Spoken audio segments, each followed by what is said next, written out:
listen, real calm, real chill, real relaxed. We're in a different room. We're not doing makeup today.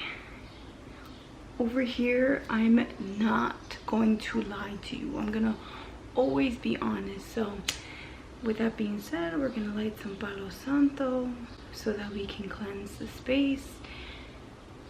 And because I want to be mindful, like I don't want to send any of my energy to you, because that's not what I'm trying to do. I'm just trying to bring awareness to healing because this shit is a fucking trip. Clear out the space. Yes. Okay, so we're gonna jump right into it. The reason why I picked up this camera is because I am down bad. Today's one of those days. I don't really have anybody to talk to about what I am feeling. And although I have a family, and I'm so grateful to have family, my family is pretty small, and we also should add in I'm Hispanic. So you already know how that goes. And if you don't, well, I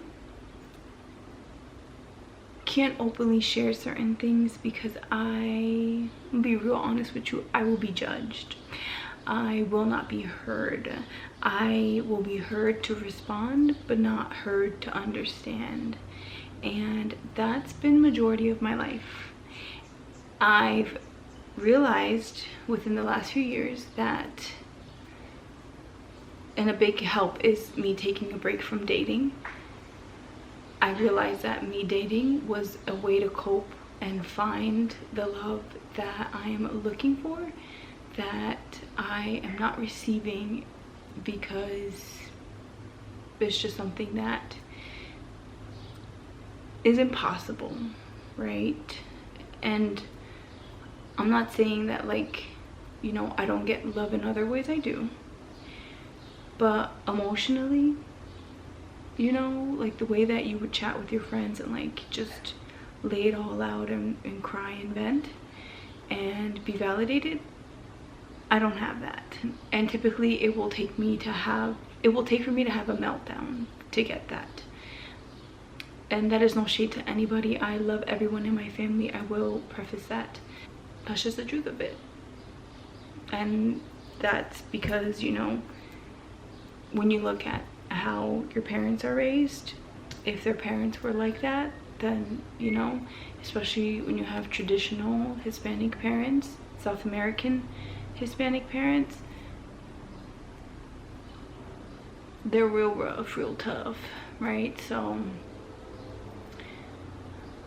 I feel like I want to talk about this because a lot of people also struggle with it, but I guess maybe people don't talk about it, like the constant feeling of like hopelessness and like, what am I here for? What is my purpose? Right? I'm 30 years old. I thought going to school, getting my master's will fulfill me. Like I had this whole life envisioned. I'm here and I'm like, what the fuck was what was I envisioning? Because certain things did happen. Like I'm living in partial truth of what I thought would happen. But the other side of it is, no, I'm not. I enjoy helping people, but I'm also just another person trying to figure out what in the fuck am I supposed to do. I started my YouTube channel in 2020. If you Google my name, Google, girl, if you YouTube my name, you will find another channel. And I think I have like 300 or 500 views on that video. And it's early on in my like fitness journey and healing my skin. I posted that video because I wanted to help people heal their skin and talk about makeup products and all of that. And it was COVID. Like, I had the chance to do it and lost access to that account because I don't remember the password. And then I just stopped doing it because I got into a relationship. That relationship was very, very toxic. Moved out of my mom's house, and that was the first time I experienced freedom, like true freedom to do whatever I want, whenever I wanted, with whoever I wanted. Like, but quickly I realized that the partner I was with was not good for me. I ignored it, continued on for 1.5 years, and almost got married. Ended. You would think that I would take some time to like heal. I didn't. The reason why it was also easy for me to get out of that relationship is because my ex from like 2016, who I had like some history with, spun the block and came back to me. Funny enough though, intuitively, I always felt like she would come back, right? But I would doubt my intuition. I'd be like, girl, she ain't coming back. But then part of me would be like, she coming back. And she did. Only to fuck up my life even more. Yeah. So, what all my exes have in common, except for maybe like one, and she's my high school ex, and I don't have any hate in my heart towards her. She didn't do anything wrong to me. We ended because I was also very immature at that time, and I had so many things to work on, and we ended. Like, it wasn't anything crazy. But everybody after that, pretty narcissistic, and I didn't put that word to those behaviors until recently. Shout out to therapy.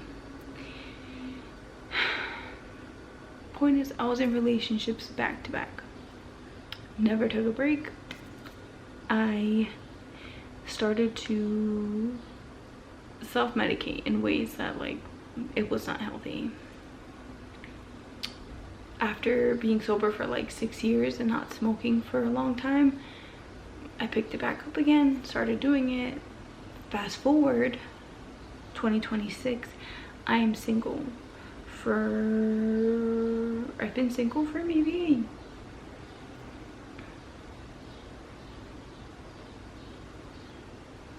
a 1.5 years, I think. And so many things started to come forward. How toxic my relationships have been, how emotionally I have neglected myself, and everything is a mirror. So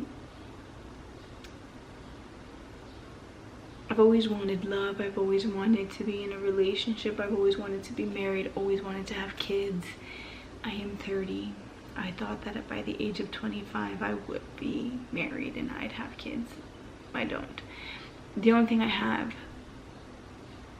is regret. A lot of regret. A lot of sadness. And a lot of uncertainty. Because I don't know where to move from here. Like, I've acknowledged that I'm not happy. I've acknowledged that I need to work on this on my own. And since there's nobody to talk to, well, perfect way to start a community and to talk to people, and whoever this reaches, hopefully they can relate. Because this feeling is a sucky feeling, and being sober isn't easy. And also, like, I would like to add that I had a video where I spoke about like my sobriety journey a few months back. I relapsed, obviously. That's why I haven't recorded an update on my sobriety journey, because it feels like I'm stuck in a loop, and the only way out of this loop is to get out of the loop. And the version of me that would smoke, that would date, that would distract herself, that wouldn't move her body, that wouldn't eat whole foods, that wouldn't connect with her spirit, that wouldn't explore her relationship with God.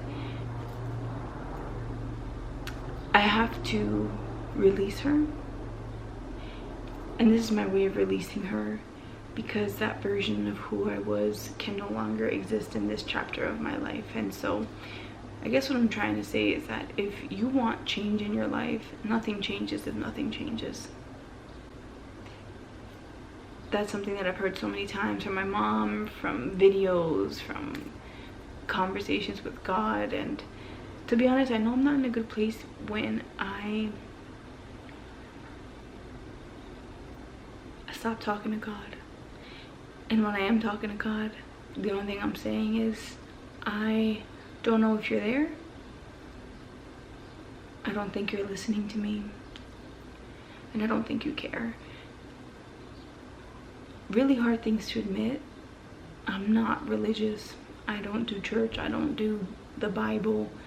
I have the app on my phone because, like, I want to understand what people mean by they find peace in, like, reading the Bible and, like, devoting time to God. But that's another part of my relationship with myself that I have to work towards, because my father, who did some really horrible things, would pick up the Bible every day, and we would go to church every Sunday.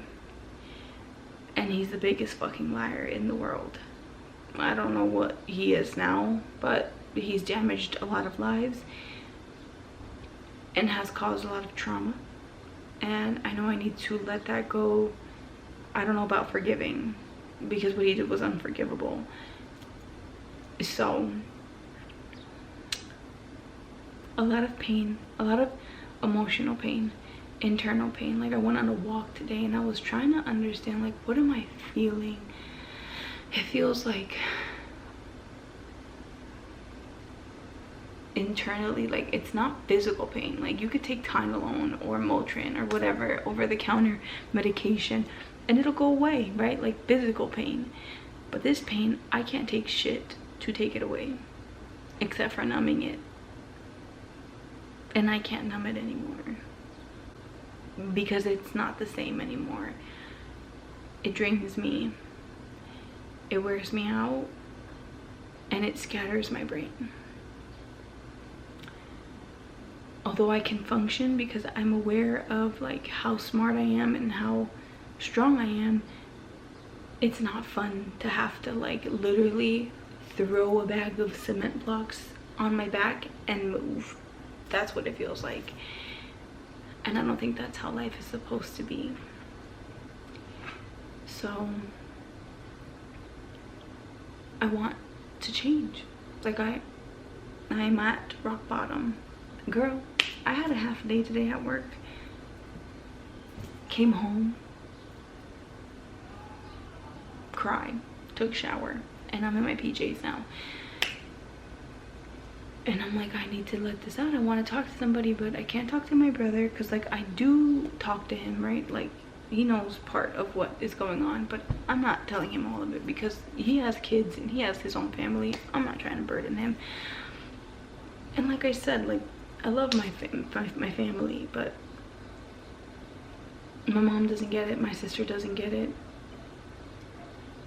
And it sucks when, like, the relationships aren't where you want them to be. Because I'm a very deep person. I like to talk about deep things. I like to really talk about, like, emotions, feelings, thoughts, behaviors. I'm a therapist.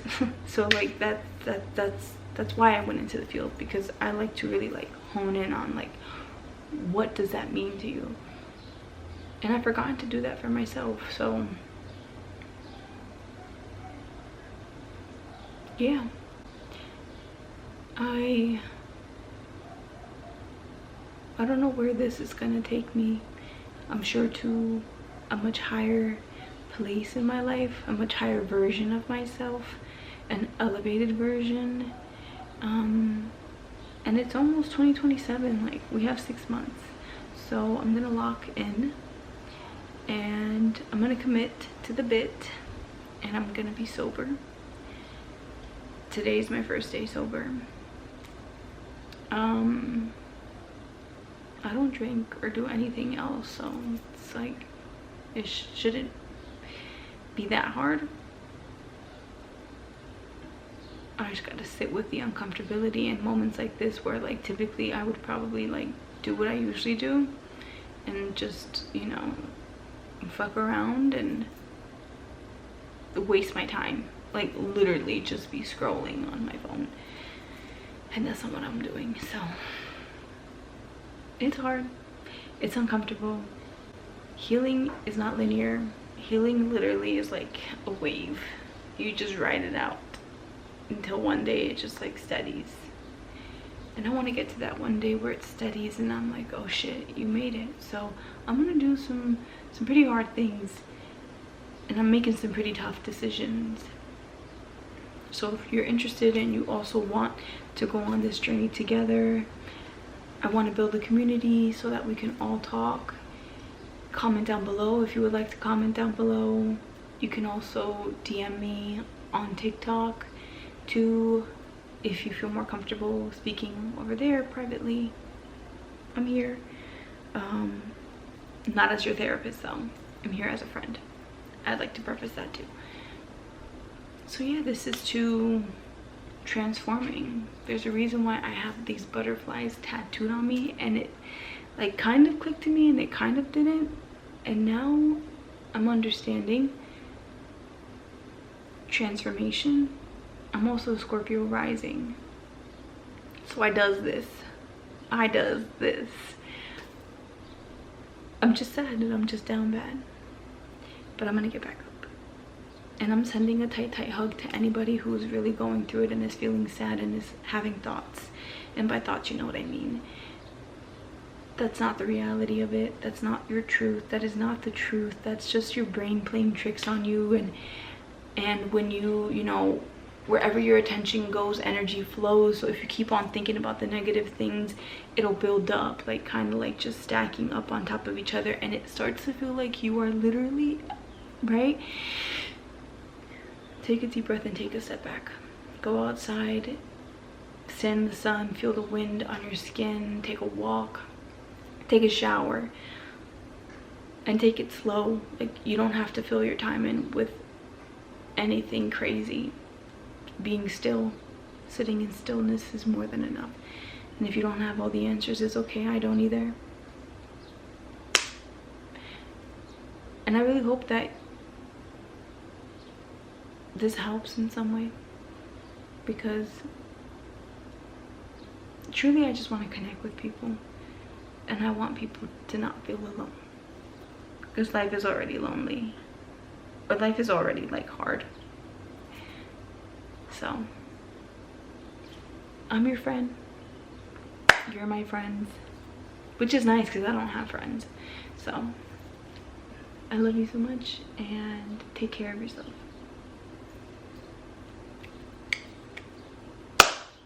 There's a fly in my house. I'm gonna close my patio because that's the shit that